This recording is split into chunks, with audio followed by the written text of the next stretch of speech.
Hello दोस्तों, कैसे हो सब। आज हम लोग जो टॉपिक डिस्कस करने वाले हैं वो है लेंसेज के न्यूमेरिकल्स। काफी सारे बच्चों में दिक्कत आती है, सर पॉजिटिव कब लेना, नेगेटिव कब लेना।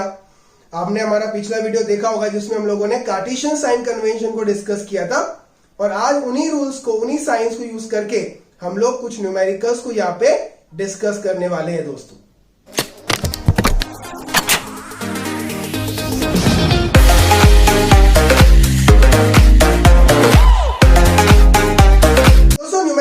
शुरुआत करने से पहले हम लोग कुछ फॉर्मूलीज को यहां पे एक बार डिस्कस कर लेते हैं, जिसमें जो सबसे पहला आता है that is lens formula. Lens formula कुछ इस तरीके से है, 1/f is 1/v minus 1/u। यहां पे जो f है इसका मतलब होता है focal length. Next v is your image distance, and last u is your object distance. So हम लोग इन टर्म्स को यहां पे यूज करेंगे। सेकेंड फॉर्मूला जो आता है that is magnification. Actually magnification के लिए हमारे पास दो फॉर्मूला है। सो पहला फॉर्मूला हम लिखते हैं hi/ho, ठीक है। बहुत सी बुक्स में से h1/h2 भी लिखा गया है। सो hi/ho it means this is height of object, this is height of image, and this one is height of object. मतलब height of image upon height of object is nothing but the magnification.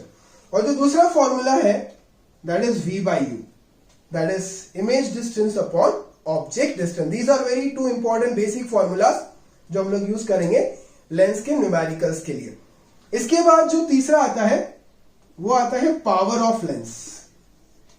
अगर हमें किसी lens का power निकालना है, so that P is equals to 1/f, and one important thing which you must remember is कि यहाँ पे f जो है वो हमेशा मीटर में लेना कंपलसरी होता है।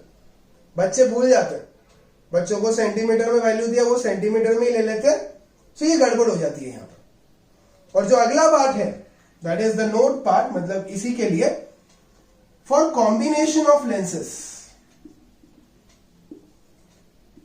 अगर आपके पास एक से ज्यादा लेंसेज वहां लगी हुई है, सो पावर के लिए हम लोग लिखते हैं P is equals to P1 plus P2 plus plus plus and it goes up to the Pn।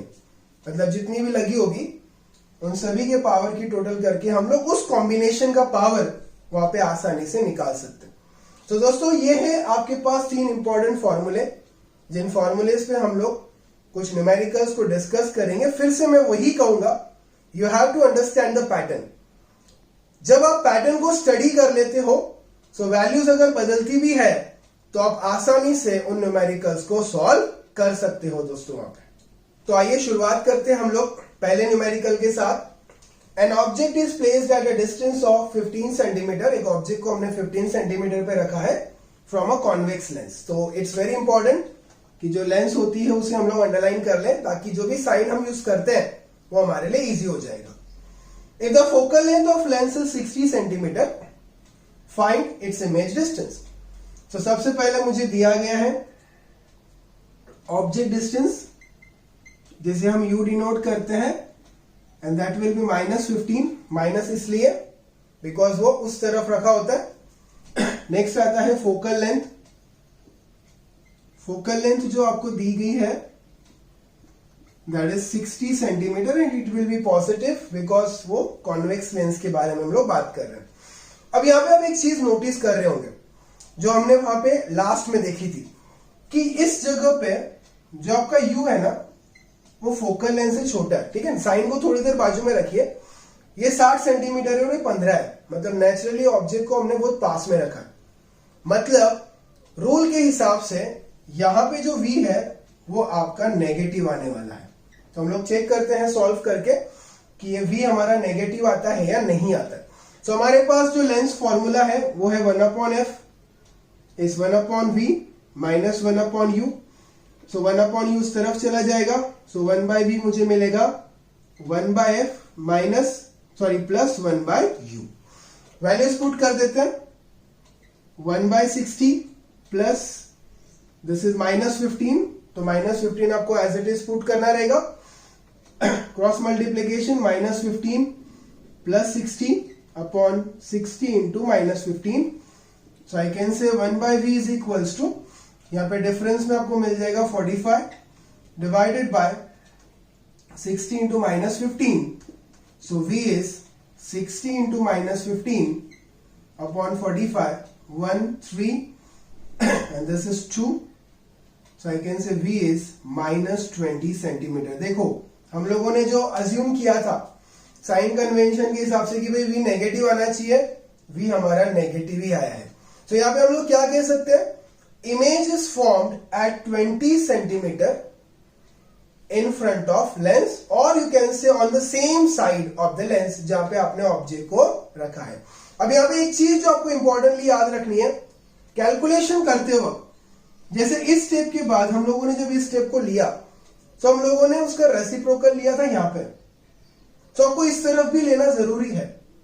बच्चे जब एकदम फास्टली सॉल्व करने की कोशिश करते हैं ना तो वो इसका रेसिप्रोकल लेना भूल जाते हैं, तो उनका आंसर हमेशा छोटा आता है. दूसरी बात, यहां पे काफी सारे बच्चे एलसीएम यूज करते, करिए, नो प्रॉब्लम. आप कौन सा mathematical can say basic knowledge use करते हो ये आप पे डिपेंड करता है. मैं हमेशा क्रॉस मल्टीप्लीकेशन करना प्रेफर करता हूं बिकॉज उसमें गड़बड़ी होती नहीं है, तो ये आप पे डिपेंड कर सकता है. बट यहां पे आपको याद रखना है कि उसका रेसिप्रोकल आपको दोनों साइड लेना जरूरी रहेगा. आइए बढ़ते हैं सेकेंड न्यूमेरिकल की तरफ. An object is placed at 20 centimeter from a convex lens. Lens fix कोई है, फिर से convex ही है. If the focal length of lens is 10 centimeter, what will be the position, size and nature of image? ये सबसे general question है जो exam में पूछा जाता है. Find out position, size and nature of image. यहां पे आपको एक एक्स्ट्रा चीज दी है, हाइट ऑफ ऑब्जेक्ट. ऑब्जेक्ट कितना बड़ा है. सो एज यूजुअल जैसे गिवन हमने लास्ट टाइम लिखा था, लिख लेते हैं. आपको दिया गया है object distance that is u -20, focal length f that is 10 centimetre, height of object जिसे हम ho लिखेंगे and that will B 5 centimetre. और फिर से यहां पे हम लोग देख लेते हैं कि v पॉजिटिव आएगा या नेगेटिव आएगा. सो आप देख सकते हो ऑब्जेक्ट डिस्टेंस फोकल लेंथ से बड़ा है, मतलब v यहां पे आपका पॉजिटिव आना चाहिए. तो हम लोग चेक करेंगे कि वो आता है या नहीं. तो सबसे पहले हम लोग जाएंगे लेंस फॉर्मूले के साथ. 1/f is 1/v minus 1/u. So 1/v will be 1/f plus 1/u. So this is 1/10 plus divided by -20. So -20 plus 10 and it is 200. So आपको मिलता है 1/v is equals to -10 upon -200. So v is -200 upon -10. So v is 20 centimetre. देखो positive आ गया. So सब खेल यही होता है दोस्तों, इन दोनों का कंपैरिजन आपको इजीली बताएगा कि v पॉजिटिव आएगा या नेगेटिव आएगा. यहाँ पे v हम लोग का पॉजिटिव आ चुका है. So क्या लिख सकते हैं हम लोग, image is formed at 20 centimeter on the other side of lens. Lens के उस साइड वो वहां पे बना है. This is the first part. हमें पूछा था पोजीशन. अब हमें बताना है size and nature of image. इसके लिए जो फॉर्मूला हम यूज करेंगे that will B magnification. Magnification के लिए हमने दो फॉर्मूले देखे हैं. एक फॉर्मूला है HI अपॉन H0 और दूसरा है V अपॉन U. सो यहां पे हम लोग देखते हैं HI, H0 हमारे पास 5 है, V हमने अभी निकाला दैट इज 20 और U हमें ऑलरेडी दिया हुआ है दैट इज -20. सो यहां पे डिवाइड होके -1 दे रहा है. सो आपका जो HI है वो आएगा -5 सेंटीमीटर. सो हमने शुरुआत में देखा था अगर वैल्यू नेगेटिव आती है इसका मतलब कि आपका जो इमेज है that image is inverted. Okay. और दूसरी बात, आपको हाइट ऑफ ऑब्जेक्ट और हाइट ऑफ इमेज को कंपेयर करना है. आप देख सकते हो ये 5 सेंटीमीटर है और ये भी 5 सेंटीमीटर है, so we can say image is inverted and of same size, उसका साइज बदला नहीं। अगर यहां पे मुझे कोई वैल्यू बड़ी मिलती थी सो मैं लिखता था इट इज मैग्नीफाइड और एनलार्ज, और अगर ये वैल्यू छोटी आती थी सो मैं लिखता था डिमिनिश्ड, मतलब वो छोटा हो चुका है। सो सीक्वेंस याद रखेंगे, सबसे पहले हम v निकालते हैं। ये जो v हमने निकाला है, इस v की मुझे जो मदद होने वाली है वो इस फॉर्मूले में, that is v upon u, और यहां से मुझे मिलेगा हाइट ऑफ योर इमेज, जिसमें मैं बता पाऊंगा कि आपका इमेज इन्वर्टेड है, इरेक्ट है, मैग्नीफाइड है या डिमिनिश्ड है।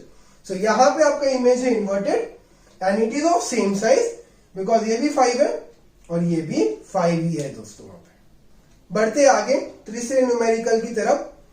An object kept at 60 centimetre from a lens give a virtual image है 20 सेंटीमीटर। आपने ऑब्जेक्ट को 60 सेंटीमीटर पे रखा है और आपको एक वर्चुअल इमेज मिल रहा है। लेंस के केस में वर्चुअल इमेज हमें उसी साइड मिलता है जिस साइड हम लोग ऑब्जेक्ट को रखते हैं। ये इसलिए जरूरी है ताकि हम लोग जब साइन लेते हैं तब फिर गड़बड़ नहीं होनी चाहिए। तो सबसे पहले हम लोग लिख लेंगे object distance which is u, that is -60 centimetre, और आपको यहां पे इमेज डिस्टेंस भी दिया गया है, दैट इज v, और वो वर्चुअल इमेज होने की वजह से उसे हम लोग -20 सेंटीमीटर ले लेंगे।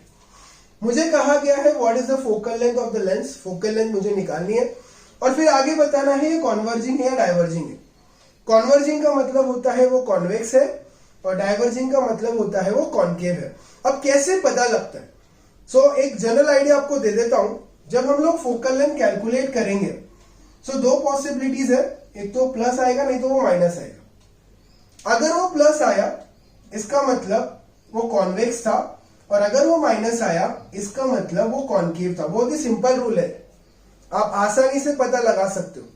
ओके, प्लस आया तो कॉन्वेक्स, माइनस आया तो कॉनकेव। सो फॉर्मूला वही आएगा, 1/f is 1/v minus 1/u, 1/-20 minus 1/-60। इस बार ये प्लस माइनस माइनस को प्लस कर देते हैं, -20 और ये 60 हो गया। सो दिस विल बिकम 60 -20 और मल्टीप्लाई करके आ जाएगा 1200, that is minus. So f मुझे मिलेगा -1200 अपॉन में 40, 0 दिस इज 1 ज़ा 3 ज़ा, सो मुझे f का वैल्यू मिलता है -30 सेंटीमीटर। तो आप देख सकते हो मेरा आंसर नेगेटिव आया है। सो नेगेटिव आया इसका मतलब I can say it is diverging lens. So it's very simple, but the most important point is आप लोगों को यहां पे साइन अच्छे से यूज करना है। यहां पे ही बच्चे बहुत सारी गड़बड़ कर देते हैं, और गड़बड़ अगर हुई इसका मतलब आगे सारी वैल्यू बदल जाएगी और हो सकता है आपका डाइवर्जिंग जो आना चाहिए था वो आपका कॉन्वर्जिंग आ जाएगा। तो यहां पे जो रेसिप्रोकल के फॉर्म में फॉर्मूला है, यहां पे आपको सिर्फ और सिर्फ साइन का बहुत अच्छे से ध्यान रखना होगा वहां पे। Next question which is related to the topic power. आपको कहा गया है कि the focal length of a convex lens is 20 centimetre, what is the power. काफी सिंपल सा न्यूमेरिकल है, आपको सिर्फ क्या करना है, फोकल लेंथ आपको दी है 20 centimetre, that will be 0.20 metres. बस ये एक इंपॉर्टेंट स्टेप है जो बच्चे नहीं करते। शुरुआत में भी आपको बताया था जब फॉर्मूला हमने देखा था कि आपको सेंटीमीटर को मीटर में कन्वर्ट करना है 100 से डिवाइड करके। सो पावर के लिए हमारे पास फॉर्मूला बहुत सिंपल है, that is 1/f, it should be in metre, 1/0.20, answer is 5। Power के लिए जो यूनिट होता है दैट इज डायरेक्टर, हम लोग उसके लिए सिर्फ d लगाते हैं। So this power is 5d। एक बेसिक सा रूल आप याद रखेंगे, आपको अगर कॉन्वेक्स लेंस दिया है सो आपका जो पावर है ये पॉजिटिव आएगा, और अगर आपको कॉनकेव लेंस दिया है सो उसके लिए जो आपका पावर है वो नेगेटिव होता है। बस ये रूल आप याद रखिए। यहां पे मुझे कहा गया था कि ये कॉन्वेक्स लेंस है और कॉन्वेक्स लेंस के लिए फोकल लेंथ पॉजिटिव होता है और इसी वजह से मेरा पावर भी पॉजिटिव आएगा। ये कब काम आएगा, जब काफी सारे लेंसेज आपस में एक के पीछे एक लगे होंगे। हम लोग क्या करते हैं, पावर के लिए सर ने बोला ऐड करना है, तो हम लोग सभी को जोड़ देते हैं, बट याद ये भी रखना है कि अगर कॉन्केव आ जाता है बीच में तो उसका पावर आपको क्या लेना होगा, नेगेटिव लेना होगा वहां पे। बढ़ते आगे अगले न्यूमेरिकल की तरफ। 3 लेंसेज हैविंग पावर, 3 अलग अलग लेंसेज है जिनके पावर कुछ ऐसे हैं 2, 2.5 एंड 1.7 आर केप्ट टचिंग इन अ रो, उनको एक के पीछे एक लगा दिया रो में। So what is the total power of the lens combination. हमने एक अलग से फॉर्मूला भी लिखा था कि जब बहुत सारी लेंसेज लगाई जाती है तो हम लोग टोटल पावर कैसे निकालते हैं। सो यहाँ पे जो पावर्स हमें दी है, पहले के लिए मैं P1 ले लेता हूं, दैट इज 2D, P2 रहेगा 2.5D और P3 जो है that is 1.7D। So total power is P1 plus P2 plus P3, so it is 2 plus 2.5 plus 1.7, 12 to 1 carry, this is 6.2D। काफी सिंपल सा क्वेश्चन था। तो ये थे दोस्तों कुछ न्यूमेरिकल्स जिनके पैटर्न्स हम लोगों ने यहाँ पे कवर करने की कोशिश की है आपके लिए। लास्ट में आपके लिए एक असाइनमेंट भी रखा है, जो भी क्वेश्चन हमने सॉल्व किए हैं उसी से रिलेटेड कुछ टाइप के क्वेश्चन आपके लिए वहां पे रखे हैं, आप उसे सॉल्व करिए। जो भी आपका आंसर आता है उसे कमेंट बॉक्स में मेंशन करिए, और अगर कोई दिक्कत आती है तो आप वहां पे मेंशन करेगा, हम लोग कोशिश करेंगे आपके हर एक डाउट को सॉल्व करने की। तो दोस्तों जो हमारे चैनल पे पहली बार आए हैं, चैनल को सब्सक्राइब करना ना भूलें, और जो हमारे पुराने दोस्त हैं वो इस चैनल पे ऐसे ही बने रहिए। चैनल को शेयर करिए अपने दोस्तों के साथ, वीडियो को लाइक करिए। मिलते हैं एक अगले वीडियो में।